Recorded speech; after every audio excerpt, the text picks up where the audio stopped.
Hey folks, I'm here from Velo Performance. Now this week I'm going to talk about recovery. Now, say recovery to most cyclists and they see it as a kind of way to relax, watch TV, chill out, maybe put a bit of Netflix on. But as much as this can be kind of an enjoyment part of recovering and chilling out, recovery really should be so much more. What is recovery? What should your recovery include? Let's get deep into the weeds. So, as I like to say, let's get into it.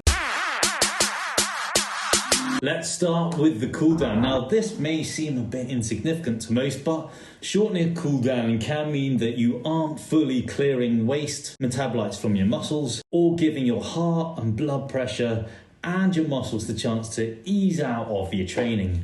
Now, taking a bit more time here is a really good way of starting your post-recovery from training absolutely on point. Let's talk about nutrition and hydration, because I can guarantee people don't think about it in this way. This is not just about focusing on what you eat and drink after your training session. Yeah, that plays an important role. However, what you eat and drink throughout the day and in training has a vast impact on your recovery.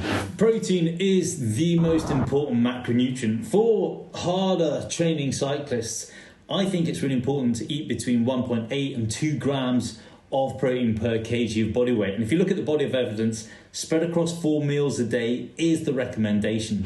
The quality of your protein matters massively. So to get the best from your recovery, each protein meal should have between 3 grams and 6 grams of the essential amino acid leucine. Animal and dairy proteins are rich sources of this kind of food, but it's kind of why vegans and vegetarians should really supplement if they're unsure if they're hitting this mark with the food that they're eating. Let's talk carbohydrates, because carbohydrates help us retain lean muscle mass.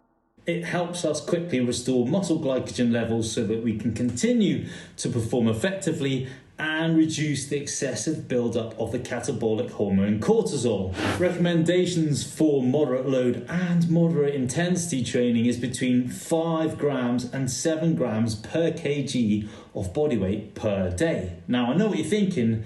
When you do the calculations, that's quite a lot, but it's needed if you want to perform well and recover as optimally as possible. I hate that word, but it is a great way to try and get that message across. Staying on top of your hydration is also a key factor. I think we've all done this, have you ever come back from a ride and felt a bit broken only to discover that you've drank a fraction of the 2 water bottles that you took with you? Now, the reason why you feel a bit knackered is because basically what your blood is a bit thicker than glue, so your transport system to and from the lungs and muscles is in limp mode, a bit like a car when its engine's not working properly. Basically what I'm saying is when you're dehydrated, you can't get the fuel to the muscles quickly enough and you can't get the fumes away from the engine, so you're slowing down your rate of recovery. What I'm trying to get across here is that recovery is an all-day focus when it comes to what you eat and drink, not just an afterthought. Let's talk about other things that can promote your recovery. So on non-training days, you can also aid recovery with light activities such as walking, yoga, stretching, or very easy short pedal to get an ice cream. Yeah, do you know what? I have actually planned that into cyclist training peaks before. It was definitely the most favourite training session they had that week. Sleep is an important factor in your recovery. Between 7 and 8 hours is seen as kind of the optimal range for hard training athletes. And I think it's important when you go through your deload week that you focus on trying to get a few extra naps in if possible. Now, I know that's quite hard for a lot of people because they have busy lives and kids, but if that is possible when you're not training so much, napping has been shown that it can really improve your recovery. I want to wrap up with a quick thinking about the overall training load. Now, a good training plan factors in a deload week, or at least a very easy aerobic week.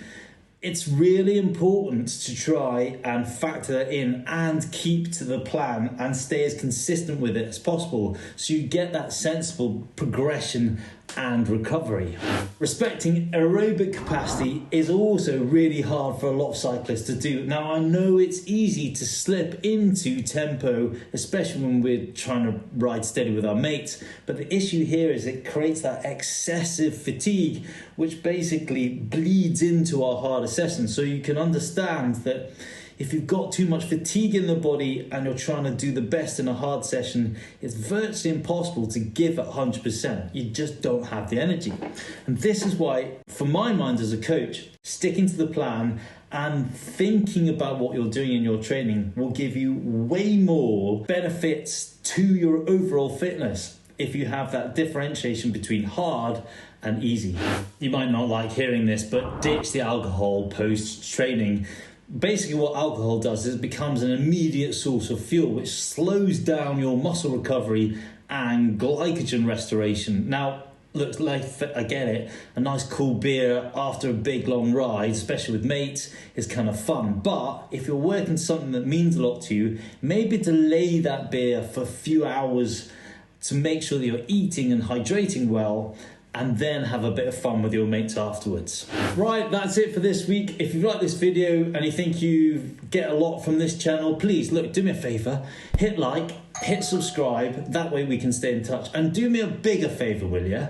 Write a few comments and then share this with your friends, because actually I'm trying to get a really cool message out there for people to help them understand their training better, and also to help people as they're getting older, into their 30s plus, to show them that it's absolutely possible to stay strong, get fitter, get leaner, and have a lot more fun on your bike. Right, I'll see you guys next week.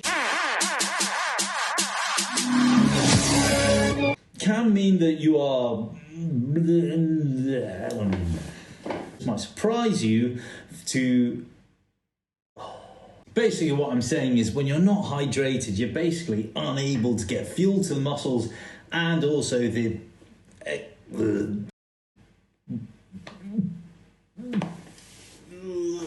Sleep is an important factor in recovery. Between 7 and 8 hours a night is seen as the optimal range for people who are training, or not even. Now, sleep is an